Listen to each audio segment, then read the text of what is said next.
Bueno, es un placer recibir a Rosario Lema hoy, que nos va a contar sobre los consejos de salarios. Se están desarrollando la 10ª ronda en el Ministerio de Trabajo con distintos grupos y rubros, así que bienvenida, Ro. En primer lugar, ¿qué son los consejos de salarios? Bueno, vamos, muchas gracias.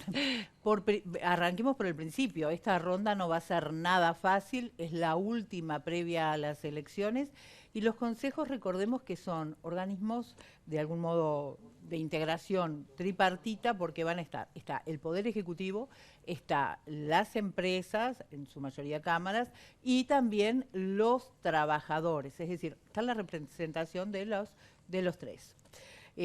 Son órganos, como les decía, entonces, tripartitos con representación de miembros designados, 7, 3 designados por el Poder Ejecutivo, 2 por los patronos, es decir, las empresas, y 2 empleados, 2 por los trabajadores.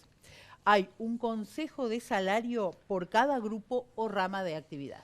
Los consejos de salarios, de todas maneras, Rosario, no es algo nuevo para nuestro país. No, datan de 1943, después estuvieron funcionando hasta la dictadura, así obviamente no, luego se retoman con la democracia, no son convocados a partir de 1992 hasta el 2005, en que nuevamente se retoman.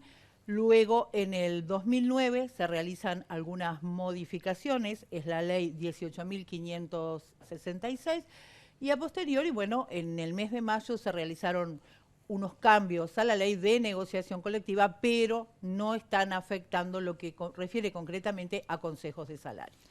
Rosario, ¿y cómo funcionan los consejos de salario? Bueno, como decía, es un sistema que tiene 3 niveles de negociación en un concepto piramidal, es decir, de arriba hacia abajo, de más grande, de más chico a más grande.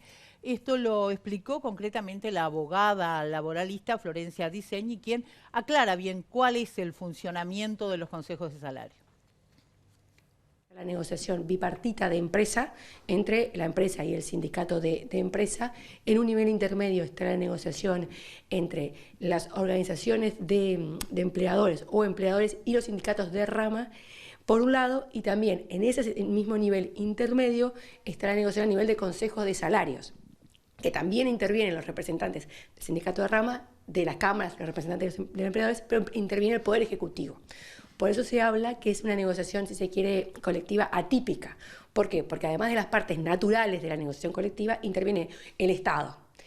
Y hay determinados temas que se tienen que negociar a ese nivel. También hacia el nivel de negociación hacia el alcance de lo negociado. Y es importante hablar del alcance porque refiere a quién se le aplica lo que se negoció. Y en el nivel superior está el Consejo Superior Tripartito. Bueno, ahí teníamos entonces lo que eran las aclaraciones respecto al funcionamiento. Ahora bien, vamos a ver qué es lo que se hace con la negociación colectiva. En ese sentido tenemos, por un lado, se fijan los salarios mínimos por categoría laboral, es decir, el que se considera en la relación de las condiciones económicas que imperan en el lugar para asegurar al trabajador un nivel de vida suficiente. Pero además se determinan los ajustes de las remuneraciones de los trabajadores, entre otras cuestiones.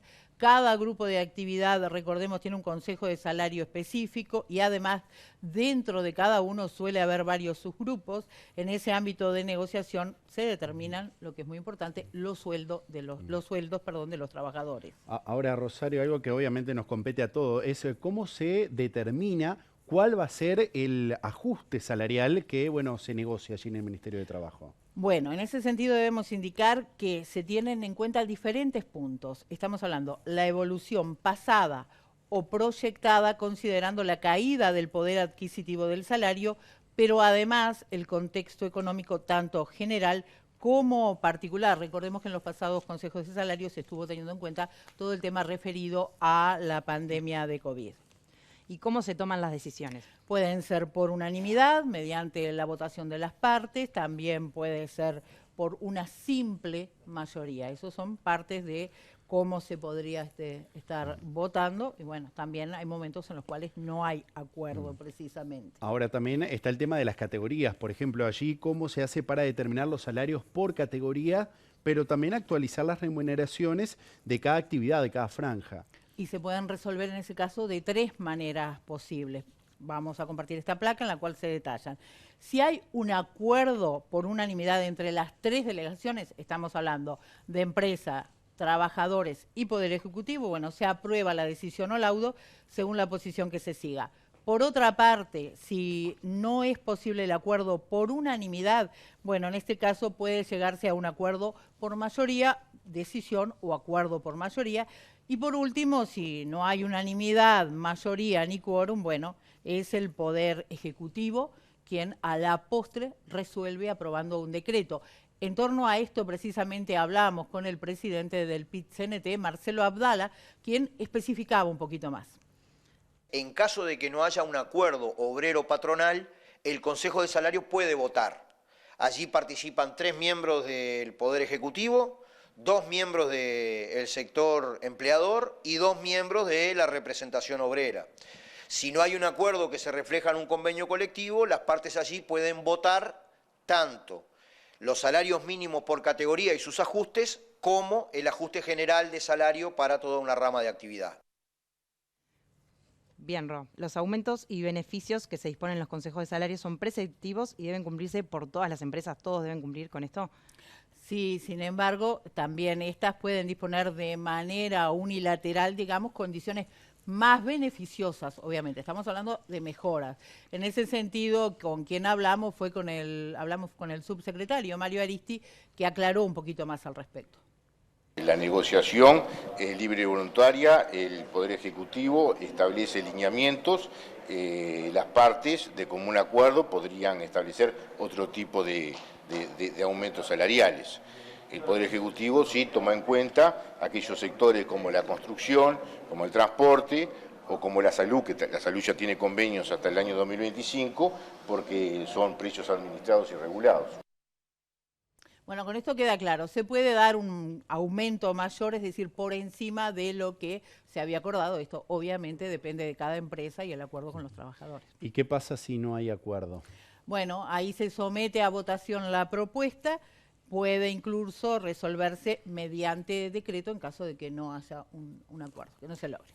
Y en el caso que la empresa no pueda otorgar ese incremento salarial, ¿qué sucede allí? Bueno, ahí lo que estamos hablando es de la probabilidad que es el trámite de descuelgue. Es decir, las empresas, de acuerdo a la realidad que viven, bueno, dicen no podemos cumplir con esto.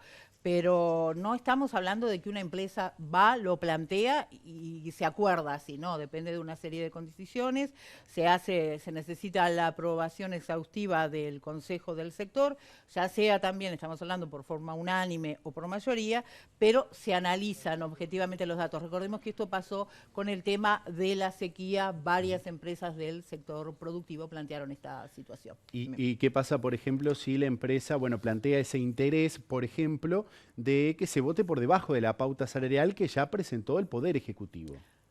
Bueno, en ese caso tiene que haber un acuerdo, es decir, puede darse, pero tiene que haber acuerdo con el tema, con los trabajadores. Estaríamos hablando quizás en el caso de una empresa que se llegue a ese acuerdo para que continúe funcionando, que no se pierdan las fuentes laborales.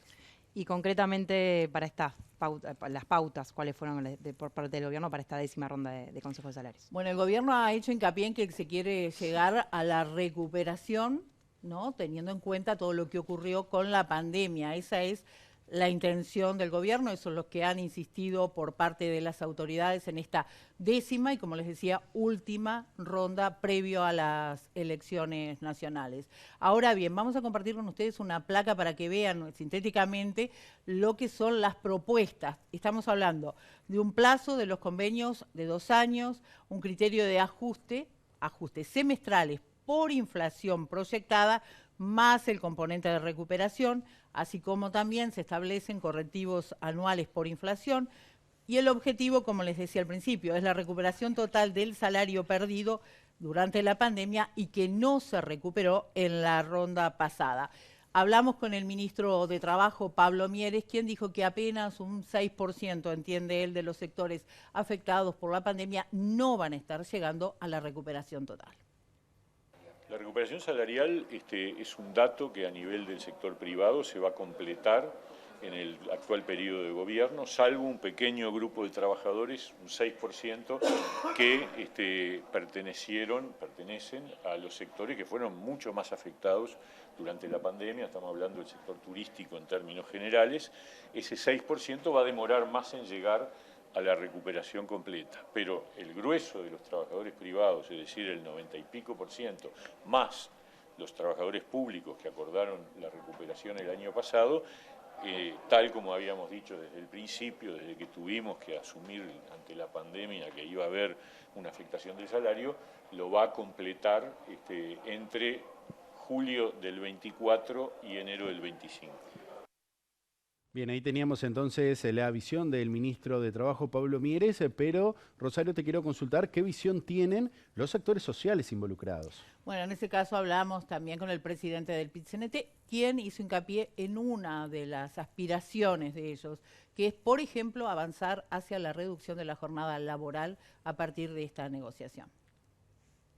Tenemos la expectativa en esta ronda de recuperar concretamente el salario real perdido durante el año 2020, pero además estudiar cómo evoluciona la participación del salario en la riqueza nacional, porque inclusive habiendo recuperación del salario real, si el Producto Bruto Interno crece más que el salario deteriora su participación en el Producto Bruto Interno, y otras cuestiones que para nosotros son muy importantes, como el desarrollo de ámbitos que generen puestos de trabajo de calidad, elementos como la reducción de la jornada de trabajo sin reducción del salario, son elementos que sin duda la parte trabajadora va a poner arriba de la mesa en la negociación.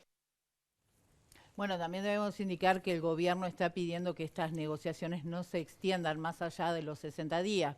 Habitualmente esto no ocurre, llevan unos 4 meses y por lo general culminan, recordemos, sobre los últimos meses del año.